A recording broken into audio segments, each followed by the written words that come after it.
Coming up on Torrance today, new COVID-19 guidelines are in place. We have the latest on what that means to you.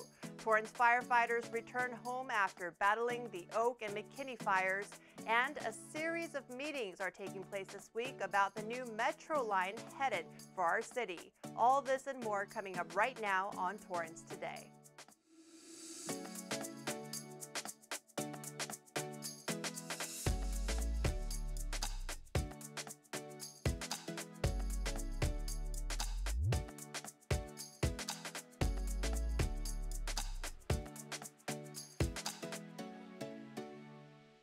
Welcome to Torrance Today. I'm Christine Lee. It's 4 p.m. on Monday, August 15th. I hope you had a relaxing weekend. Thank you so much for joining us. Here's our first story.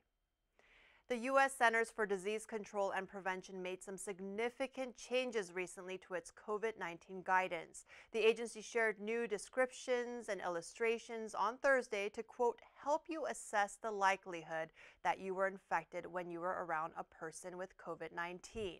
It also simplified steps to take when exposed with someone with the virus. Among the changes, the CDC will no longer differentiate by whether people are up to date on their vaccinations. Testing for the virus will no longer be recommended in most places for people who do not have COVID-19 symptoms. Those who tested positive for COVID-19 can stop wearing masks if their symptoms got better and they tested negative twice in a row. And the CDC says it no longer recommends exposed individuals to quarantine regardless of vaccination status. The agency says it acknowledges that the pandemic is not over, but these changes will help us move to a point where COVID-19 no longer severely disrupts our daily lives. We are one step closer to a new metro line in Torrance, and the LA County Transit Authority is asking for your input.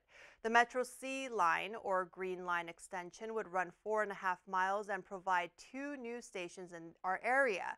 Its goals are to improve mobility within the South Bay, provide alternatives to congestion along the 405 corridor, and reduce air pollution as well as greenhouse emissions. Several meetings are scheduled to take place this week, including one tomorrow at the Toyota Meeting Hall at 3330 Civic Center Drive. This is your chance to ask any questions as well as voice any concerns. In preparation for this event, the North Torrance Neighborhood Association is hosting a separate Zoom informational meeting tonight at 6 p.m. A group of Torrance firefighters are back after fighting wildfires up north for the past few weeks. They shared pictures Saturday afternoon on Facebook saying after 20 days on the line, our firefighters from the Office of Emergency Services Strike Team 1862F are headed home. The strike team was a part of the state's mutual aid system. It was made up of engines from Torrance and neighboring fire departments in Arcadia, Compton, Long Beach, and Sierra Madre. They took on several assignments at both the Oak and McKinney fires, working 24-hour shifts to contain the fire, extinguish hot spots, and help protect both lives and structures. Thank you for your hard work and welcome home. Well, would you like to provide feedback directly to our city? The Community Development Department launched a mobile-friendly permit center customer survey. Visitors to the permit center will receive a text with a link when they leave and the service they requested has been completed. The link will also include numbers if immediate assistance is needed. The public can also submit a survey directly on the city's website. Community Development Director Michelle Ramirez says the City of Torrance is committed to improving its service to community members and hope they will take just a few minutes to tell the city about their visits. The Permit Center is open Monday through Friday from 8 a.m. to 5 p.m. and is located at 3301 Torrance Boulevard. The Fall 2022 Seasons Guide is here. Whether you are interested in getting into the arts, being more active, or even learning how to play a musical instrument, there are lots of classes for everyone to enjoy. Fall registration begins tomorrow, August 16th for Torrance residents, and non-residents can wait until Tuesday, August 23rd. Fall classes begin the week of September 11th. Be advised that the season's catalog is no longer mailed, so visit torranceca.gov/community-services to view it. A lot of people got together over the weekend to raise money for a great cause. Last week, we shared that a Torrance resident will be holding a block party with dozens of vendors to raise money for pediatric cancer research. Well, Torrance City Cable was there, and we were so happy to see that it was a big success. The South Bay is home, and to give back is so important. So that's my goal, is to give back and bless people with the scent of smell. All you vendors, I want to thank you from the bottom of my heart for coming here and making this so beautiful. I do one every year. I pick a family every year. And I started 4 years ago with my best friend who passed away from cancer. And so I promise her every year I do it in her name. And so I pick a family every year to make money for whatever their cause is. This started from a swollen ankle that her mother had checked out. And because of that, we found that there was a tumor in her ankle. If we didn't check it out, it could have been a lot worse. So we want people to know that, number one, it's important to make sure you check yourself. Make sure that if you see something suspicious on your body, get it checked out. And number two, there needs to be more research for rare cancers, especially pediatric cancers like rhabdomyosarcoma. As you saw, the event supported 14-year-old Kate Naylor, who is battling stage 4 rhabdomyosarcoma, a very rare form of cancer. The lively event reminded Kate and her family of just how loved she is and how an entire community is rallying together to increase research and hopefully help lead to a cure. At last check, the fundraiser raised $5,500. It is so heartwarming to see our neighbors helping each other out in this special way. We love it when our viewers reach out with questions, and here is one we're answering today. Dawn asked if we could remind our viewers on what we should and should not put into our recycling bins.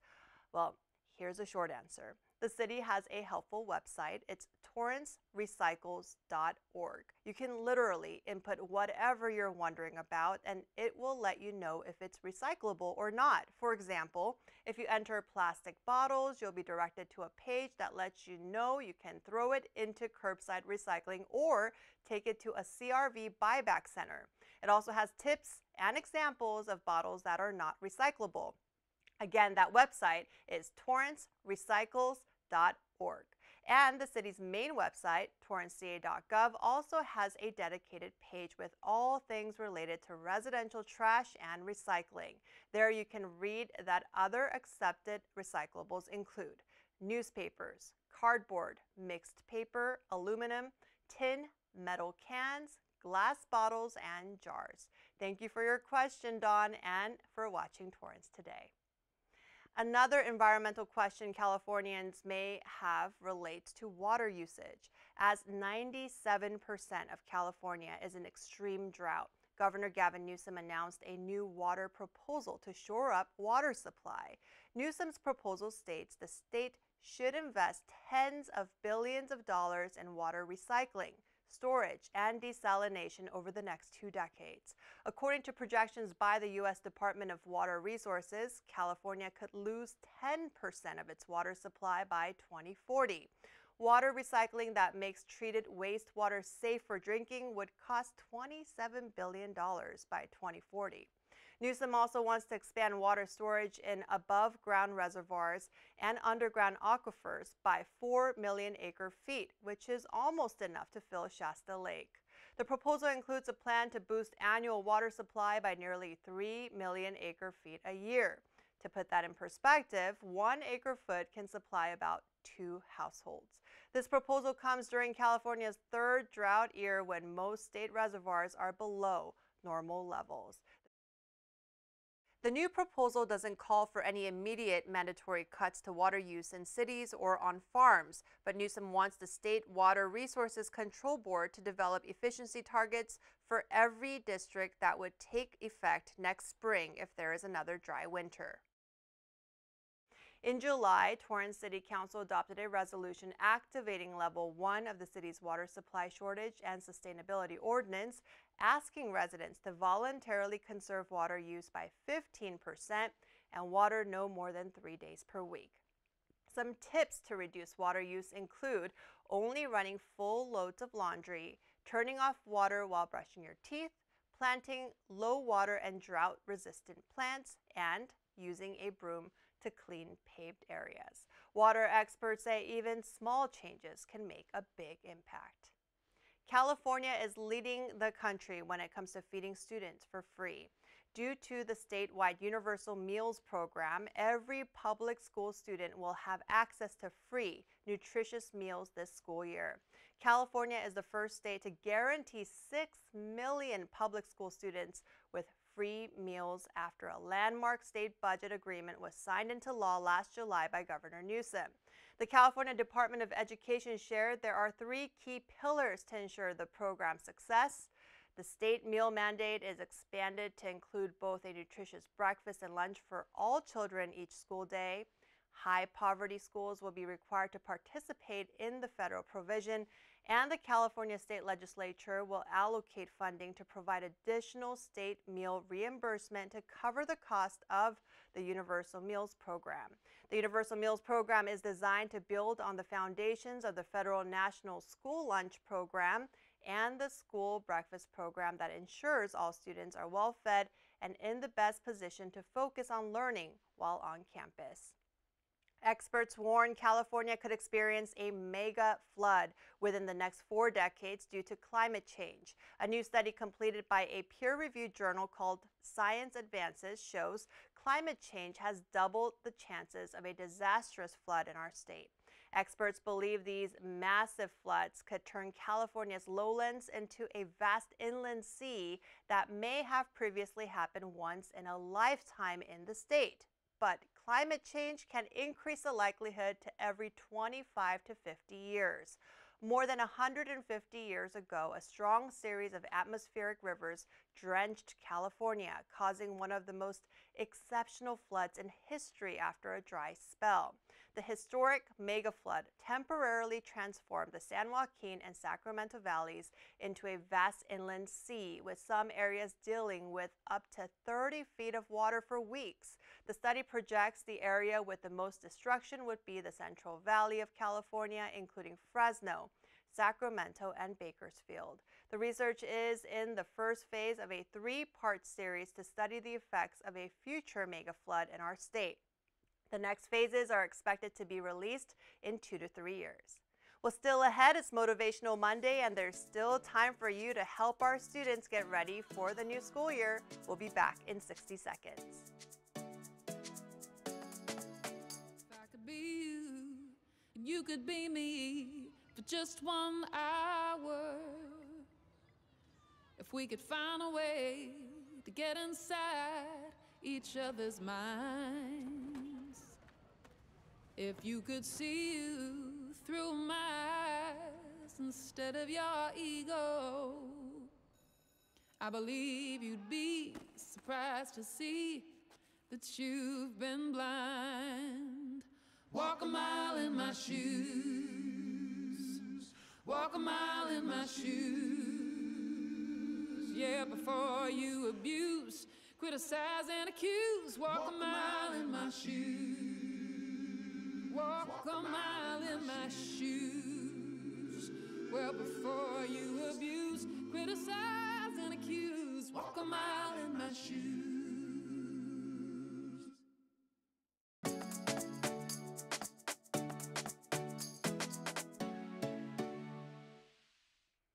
At the end of every episode of Torrance Today, we want to share a positive story that fits the theme for the day. On this Motivational Monday, how about planning for a quick back-to-school shopping trip to help students in need?